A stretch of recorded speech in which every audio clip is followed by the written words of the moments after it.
Good afternoon. It's a very hot afternoon और बहुत ही hot topic आपके सामने। So let's straight dive in ratio and proportion. आपको यहाँ पे 3 टीवीज़ और 5 रिमोट्स दिख रहे हैं। So we can compare their numbers in 2 ways. देखिए, रेशियो का मतलब होता है कंपैरिजन। क्या मतलब होता है?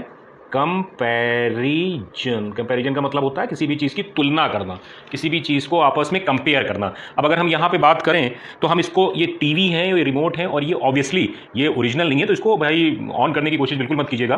तो ये टीवी है और हम इसको क्या कह सकते हैं, कैसे कंपेयर कर सकते हैं? हम ये कह सकते हैं कि number of TV is 2 less than remote. बिल्कुल सही बात है, क्योंकि रिमोट 5 है और टीवी 3 है, तो हम ये कह सकते हैं number of TV is 2 less than remote. Second तरह से हम कह सकते हैं कि number of remote is 2 more than TV. Number of remotes कितने हैं? टीवी से 2 ज़्यादा हैं। ये फर्स्ट मेथड होता है कंपैरिजन करने का। इसको हम कहेंगे डिफरेंस मेथड। कौन सा मेथड? डिफरेंस मेथड कहते हैं। अब बाय सेइंग दैट हम ये भी कह सकते हैं number of TV upon number of remote, या नंबर ऑफ टीवी कितने हैं? 3/5 ऑफ द रिमोट। ये जो सेकेंड वे है ये कंपैरिजन करने का दो क्वांटिटीज को, इसी को हम क्या कहते हैं? रेशियो कहते हैं। तो रेशियो क्या है?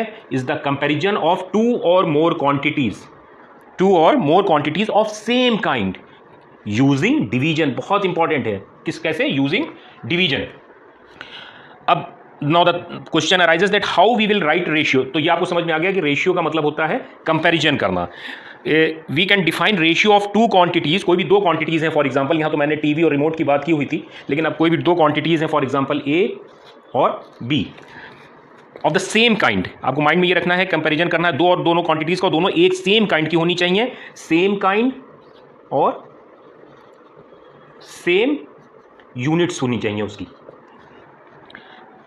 एज अ फ्रैक्शन, ए और बी है, तो इसको मैं यहाँ पे आपने देखा किस तरह लगा? एज अ फ्रैक्शन, मतलब एक न्यूमरेटर में एक डिनोमिनेटर में। इसको आप कैसे राइट कर सकते हैं? A ratio B. इसको कैसे रीड करेंगे? As A is to B. तो रेशियो इज कंपैरिजन ऑफ 2 और more quantities of same kind using division. अब जैसे यहाँ ए और बी कोई भी 2 क्वांटिटीज हैं, ये सेम काइंड की होनी चाहिए और सेम यूनिट्स होनी चाहिए। और ये जो पहला टर्म है इसको एंटीसीडेंट भी कहते हैं, और ये जो दूसरा टर्म है इसको हम कॉन्सीक्वेंट भी कहते हैं। सो कुछ इंपॉर्टेंट पॉइंट्स हैं रेशियो से रिलेटेड जो आपको रिमेंबर रहना चाहिए, and it is very important. Division रब हो गया, I will write it division because is very important. इसको राइट कर लीजिएगा डेफिनेशन को।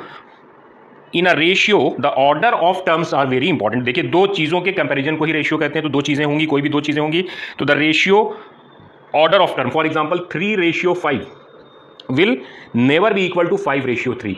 ये अलग है और ये अलग है, तो order of term is very important. Second, ratio क्या है? एक फ्रैक्शन है। फर्स्ट आपने देखा order of term is very important. Second क्या है? रेशियो क्या है? आप देख रहे हैं एक फ्रैक्शन है, इस फॉर्म में होता है, ए अपॉन बी के फॉर्म में होता है। तो the ratio will remain unchanged if each term of the ratio is multiplied और divided by the same non zero number. For example, अगर यहाँ पे लिखा है 5:8, इसका मतलब क्या हुआ? 5/8। 2 टर्म्स हैं, डिवीजन के फॉर्म में है। अब अगर हम किसी भी सेम नंबर से इसको ऊपर नीचे मल्टीप्लाई कर दें, फॉर एग्जांपल 3 से कर दिया, तो यहाँ पे हो गया 15 और ये हो गया 24। तो ये जो रेशियो है 5:8, 5/8, और ये जो 15/24, ये दोनों सेम। अगर आप इसको सिंपलेस्ट फॉर्म में करें, सेम नंबर से ऊपर नीचे काटें, तो 3 5 15 और 3 8 24। देखिए, इधर भी 5/8 आ रहा है, इधर भी 5/8 आ रहा है। तो सेम नंबर से ऊपर नीचे मल्टीप्लाई करने पे, या सेम नंबर से ऊपर नीचे न्यूमरेटर और डिनोमिनेटर को डिवाइड करने पे रेशियो जो है वो अनचेंज्ड रहता है। ये बहुत इंपॉर्टेंट है। थर्ड पॉइंट जो बहुत ही इंपॉर्टेंट है वो ये है कि ratio exist between quantities of same kind. Same kind होना चाहिए, तभी रेशियो एग्जिस्ट करेगा, नहीं तो नहीं करेगा। For example, height of children और वेट ऑफ चिल्ड्रेन, हाइट और वेट, इसका रेशियो एग्जिस्ट नहीं करेगा, क्योंकि ये सेम हाइट ऑफ चिल्ड्रेन ए और हाइट ऑफ चिल्ड्रेन बी, उसका तो रेशियो कर जाएगा, लेकिन हाइट ऑफ चिल्ड्रेन ए और वेट ऑफ चिल्ड्रेन बी ये नहीं होगा, क्योंकि ये दोनों डिफरेंट काइंड्स के, सेम काइंड होना चाहिए। दूसरा, क्वांटिटीज भी सेम होनी चाहिए, should be in same unit. एक तो सेम काइंड, दूसरा सेम यूनिट, तभी वो एग्जिस्ट करेगा। Same unit.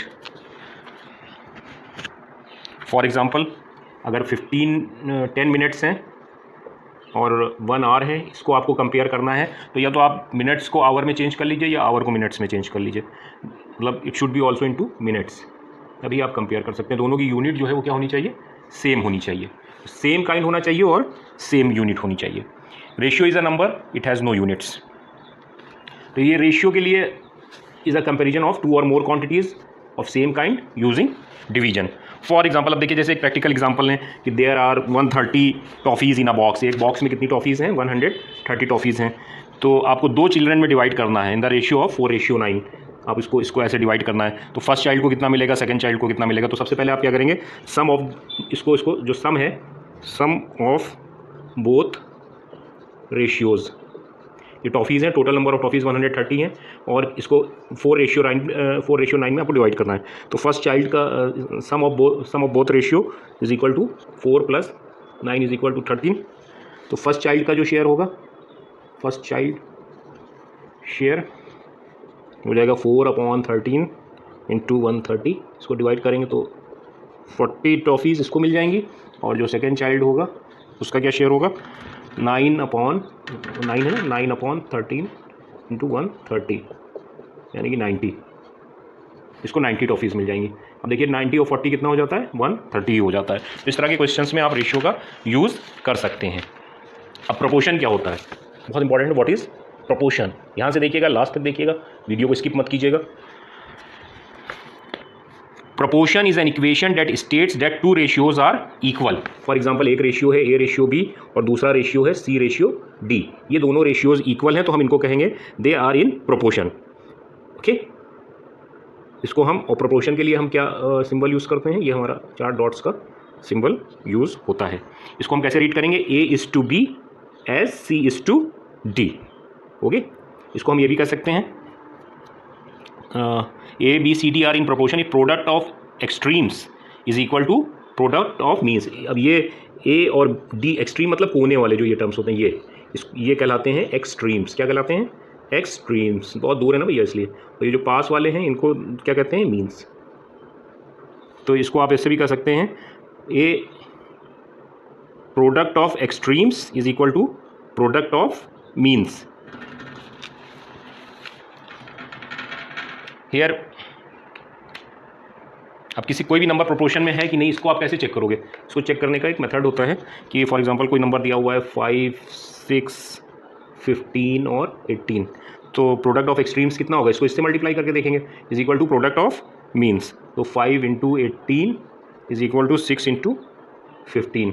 इसको मल्टीप्लाई किया तो यहाँ से भी 90 आया, यहाँ से भी 90 में आया। तो हम कह सकते हैं कि these numbers are in proportion. Okay, तो होप सो डैट वीडियो को आपने एंजॉय किया होगा। ये एक ओवरव्यू था रेशियो एंड प्रोपोर्शन का। चैनल को लाइक कीजिए, शेयर कीजिए, सब्सक्राइब कीजिए। Thank you.